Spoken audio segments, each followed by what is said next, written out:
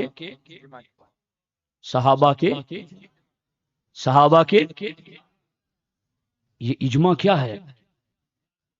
دین کے 4 ماخذ ہیں جہاں سے مسائل نکلتے ہیں، عقائد نکلتے ہیں: قرآن، سنت، اجماع اور قیاس۔ اور سرکار اعلی حضرت فرماتے ہیں اجماع اقوال ادلہ ہے، اور پھر اجماع میں سب سے ٹاپ لیول کا اجماع صحابہ کا اجماع ہے۔ صحابہ کا اجماع قطعی ہوتا ہے۔ اور اگلی بات یاد رکھنا، صحابہ کا جس بات پر اجماع ہو جائے اس کا انکار کفر ہے، یہ ہے بہار شریعت میں لکھا ہوا، اور درجنوں اس کے اندر حوالے موجود ہیں کہ ابو بکر و عمر کی خلافت کا انکار کفر ہے۔ ابو بکر و عمر کی خلافت کا انکار کفر ہے۔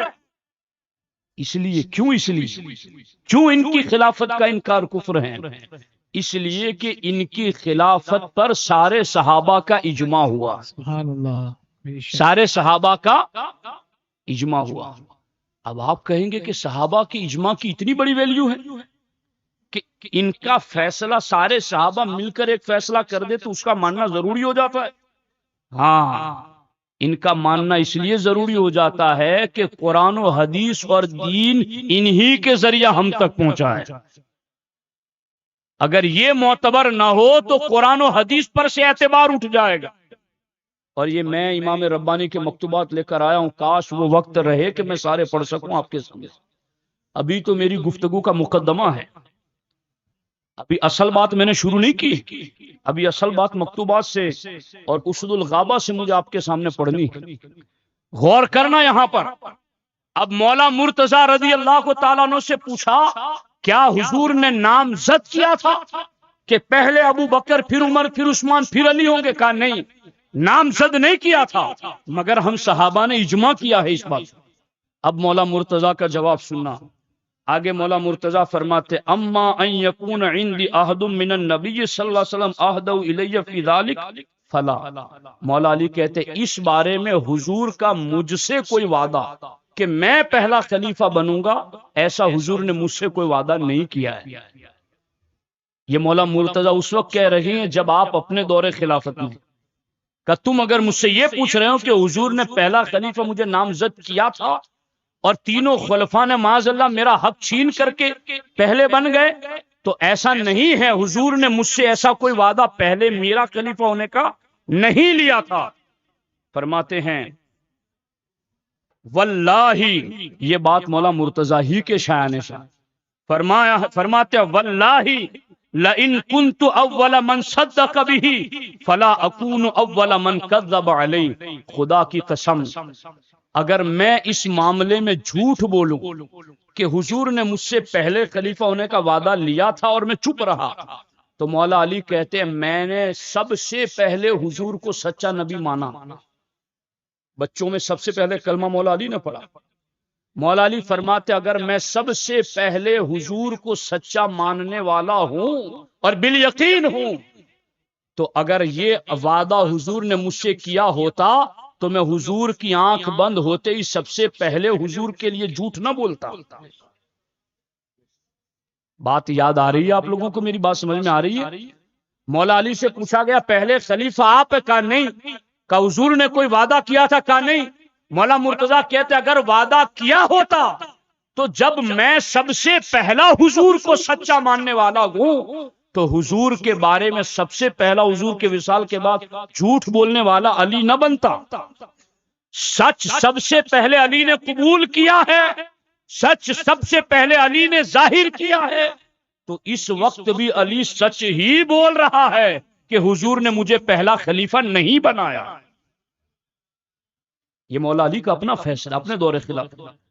اور آگے مولا علی کے جملے سننا، حیدر کرار کے شوکت والے جملے، پرشکوہ الفاظ۔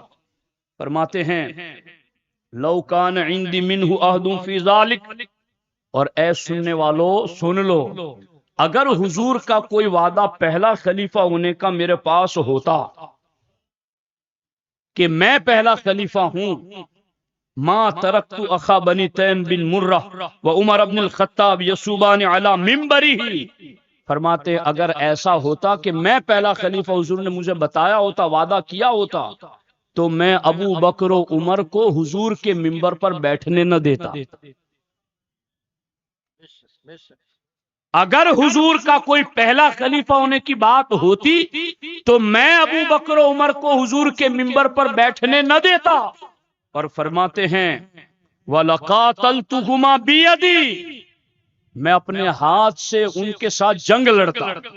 چونکہ حضور کا وعدہ ہوتا تو منصب اور دنیا داری کا مطلب نہیں، حضور کے فرمان کو پورا کرنا تھا۔ اگر حضور نے مجھ سے وعدہ لیا ہوتا تو میں ابو بکر و عمر کو حضور کے منبر پر پہلے اور دوسرے نمبر پر نہ بیٹھنے دیتا۔ وَلَقَاتَلْتُهُمَا بِيَدِي، میں اپنے ہاتھ میں تلوار لے کر ان سے جنگ کرتا۔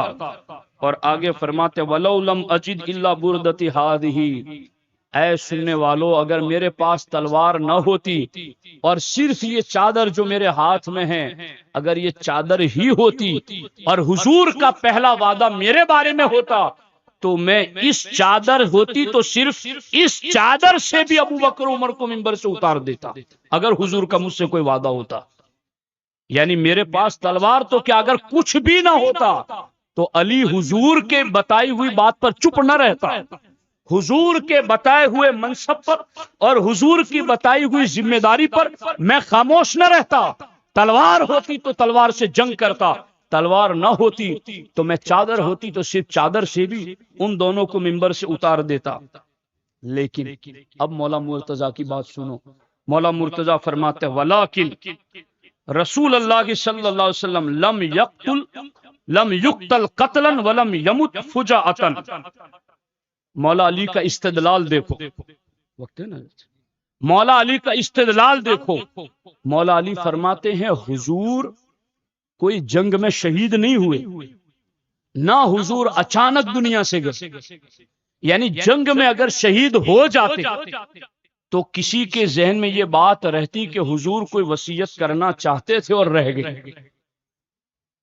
یا اچانک دنیا سے حضور علیہ السلام چلے جاتے تب بھی کسی کے ذہن میں یہ وہم آتا کہ حضور کچھ کہنا چاہتے تھے اور اچانک حضور چلے گئے۔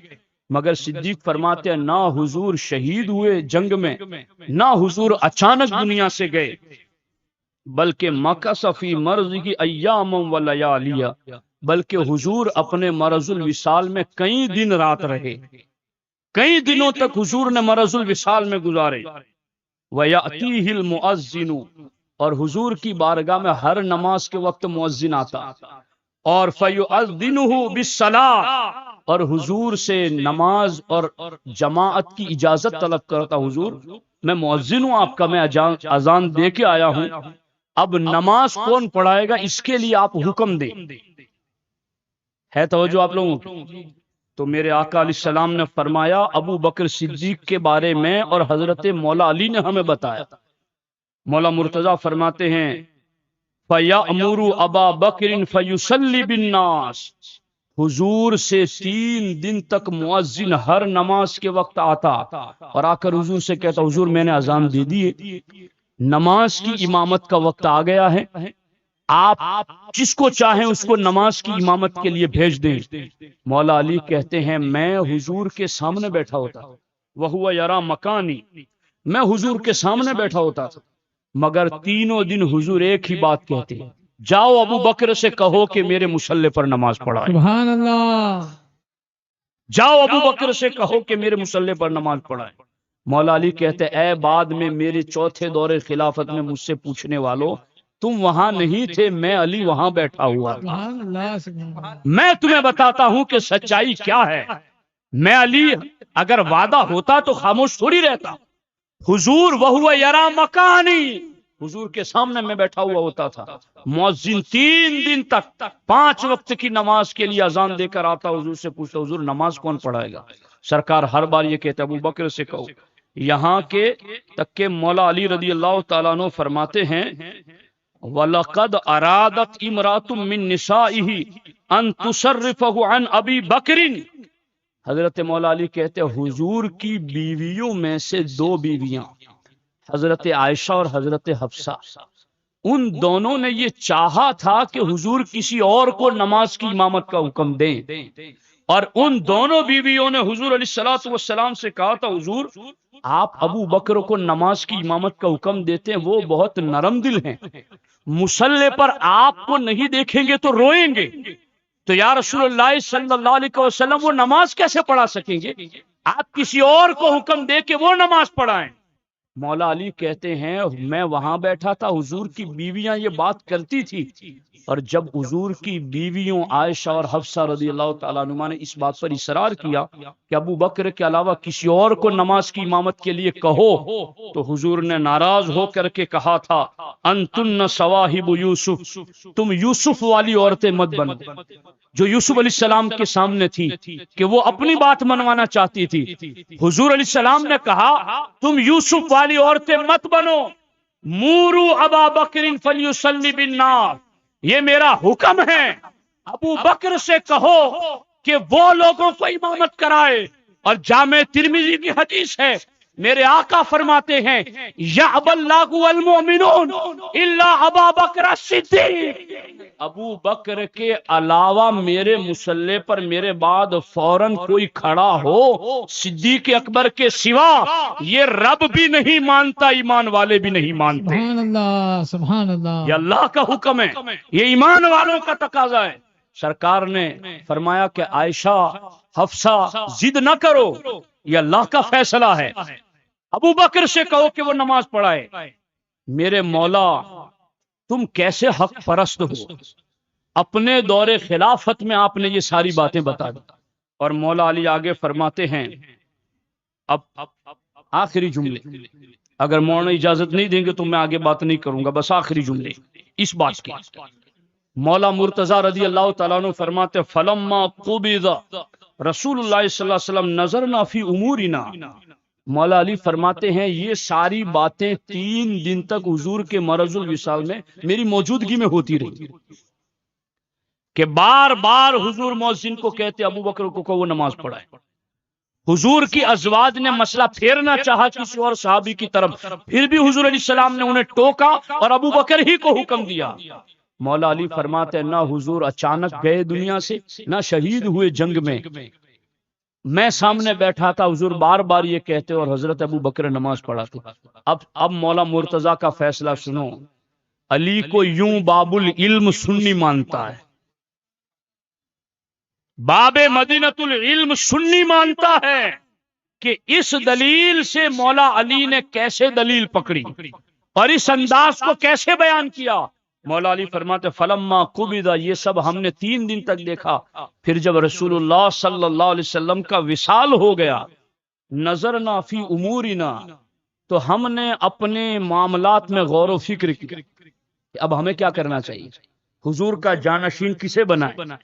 فاخترنا لدنیانا من رضیہ رسول اللہ صلی اللہ علیہ وسلم لدیننا, تو ہم نے غور و فکر کر کے یہ فیصلہ کر لیا کہ حضور علیہ السلام نے جنہیں ہمارے دین کا امام بنا دیا, ہم سب صحابہ نے مل کر کے انہیں ہی اپنی دنیا کا امام مان لیا. سبحان اللہ. یہ ہے مولا علی کا فیصلہ.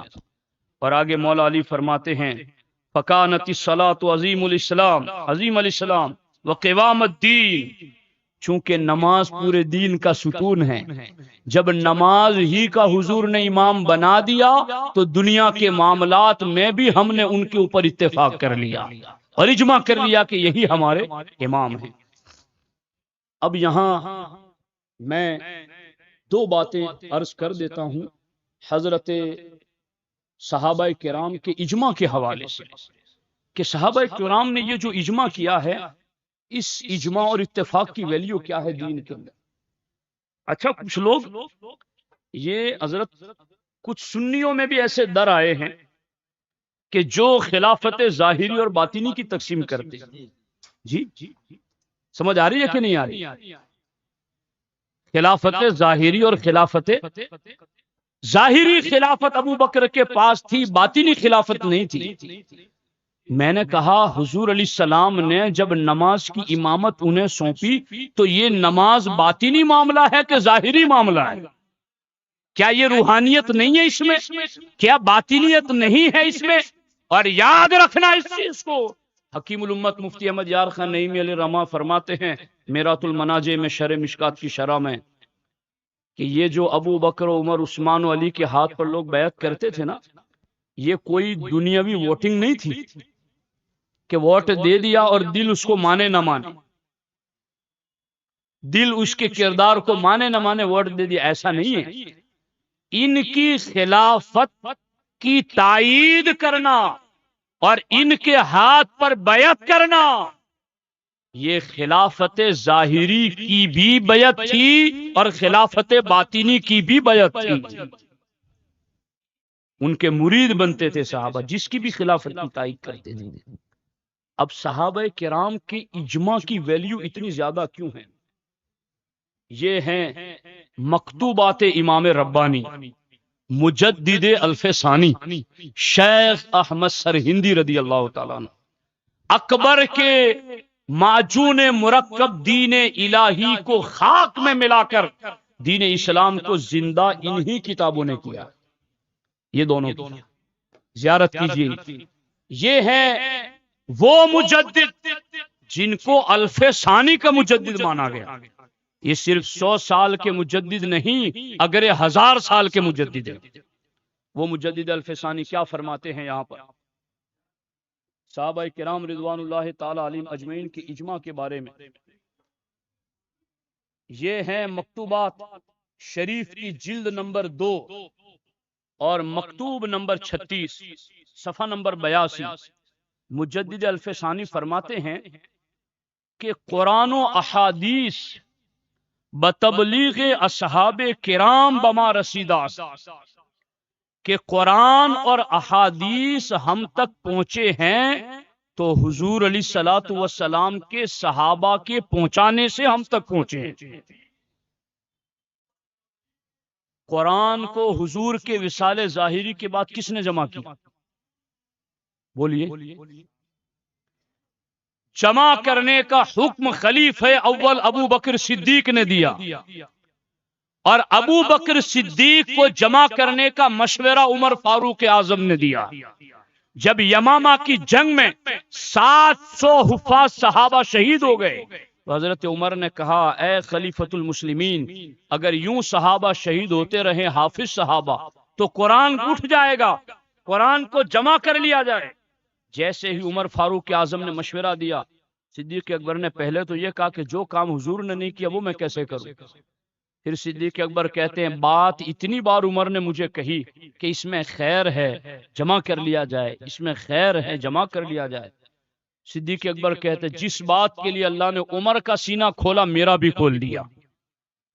حضرت زید بن ثابت انصاری کو بلایا گیا اور صحابہ کرام کو جمع کر کے جو قرآن تختیوں پر لکھا ہے جدا جدا جگہوں پر، جو قرآن چمڑوں پہ لکھا ہے، پتھروں پر لکھا ہے، اب قرآن کی ترتیب غور سے سننا، قرآن مجید کی ترتیب ایسا نہیں ہوتا تھا کہ سورہ بقرہ آسمان سے اتر رہی ہے ہمارے نبی پر تو ابھی سورہ آل عمران نہیں اترے گی چونکہ بقرہ اتر رہی، ایسا نہیں تھا. ایک ایک وقت میں کئی سورتوں کی آیتیں اترتی تھی، اور ہمارے نبی علیہ السلام جب بھی آیت اترتی تھی تو کاتب وحی کو بلا کر فرماتے یہ سورہ آل عمران کی آیت ہے، فلاں آیت کے نیچے اور فلاں آیت کے اوپر اسے لکھ لو. شام کو دوسری آیت اترتی، حضور فرماتے یہ سورہ بقرہ کی آیت ہے، فلاں آیت کے نیچے اور فلاں آیت کے اوپر اسے لکھ لو. یہاں تک کہ پورا قرآن جیسا لوہے محفوظ میں ہے ویسا ترتیب کے ساتھ حضور نے جمع کرا دیا تھا، اور صحابہ نے اسی ترتیب سے یاد کیا تھا، اور اسی ترتیب سے صحابہ نماز میں قرآن کو پڑھتے تھے. آج اگر میرے اور آپ کی مسجد کے اندر کوئی امام صاحب پہلی رکعت میں سورہ اخلاص پڑھ دے اور دوسری رکعت میں سورہ الفیل پڑھ دے علم تری کیف، ایک دن آپ برداشت کر لیں گے، دوسرے دن پڑھے گا تو متولی صاحب کہے گا یہ قرآن الٹا کیوں پڑھ رہے، خلاف ترتیب کیوں پڑھ رہے؟ میرے آپ کے جیسے گنہگار لوگ قرآن کی ترتیب اتنی بدل جائے تو ٹوک دیں، تو صحابہ کرام اسی ترتیب کے ساتھ قرآن پڑھاتے رہے نماز میں، تراویح میں، اور سارے صحابہ اس کو سنتے رہے اور مانتے رہے۔ ترتیب لوہے محفوظ کے مطابق حضور بتا کر گئے تھے، اور اس کے مطابق صحابہ نے زبانی بھی یاد کیا، مگر چمڑوں پر، تختیوں پر الگ الگ جگہ لکھا تھا، وہ ایک جگہ نہیں تھا۔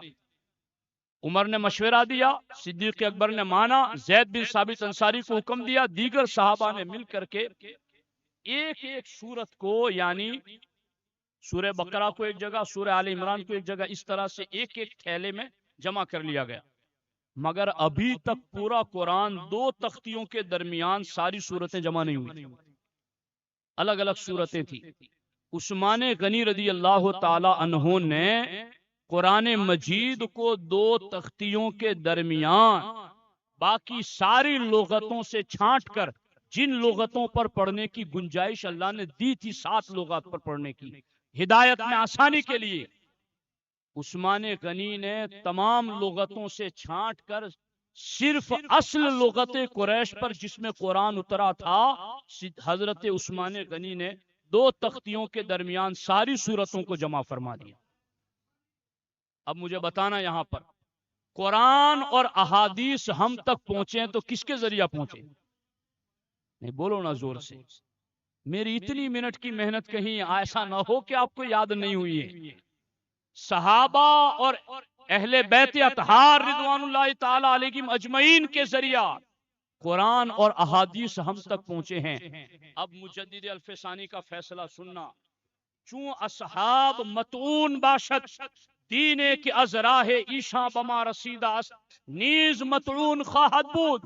مجدد الفسانی فرماتے ہیں قرآن اور احادیث صحابہ کے ذریعہ ہم تک پہنچے ہیں، اگر وہ صحابہ ہی لائق اعتبار نہ رہیں گے تو پھر قرآن اور حدیث سے بھی اعتبار اٹھ جائے، قرآن حدیث سے اعتبار اٹھ جائے گا۔ اب سارے صحابہ پر اعتبار اور اعتماد کرنا ضروری ہے، اس لیے سارے صحابہ کا پہلا فیصلہ جو ابو بکر صدیق کے بارے میں پہلے خلیفہ ہونے کے بارے میں، عمر کے دوسرا خلیفہ ہونے کے بارے میں، عثمان کے تیسرا خلیفہ ہونے کے بارے میں، مولا مرتضیٰ کے چوتھا خلیفہ ہونے کے بارے میں جو کیا ہے، اس فیصلے کو ماننا بھی ضروری ہے، کیونکہ سارے صحابہ عادل ہیں اور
گزرا جہاں جہاں سے نواسا رسول کا، گزرا جہاں جہاں سے نواسا رسول کا۔ اب تک وہاں خدا کے، اب تک وہاں خدا کے کرم کا نزول ہے، میرا حسین باغ نبوت کا پھول ہے۔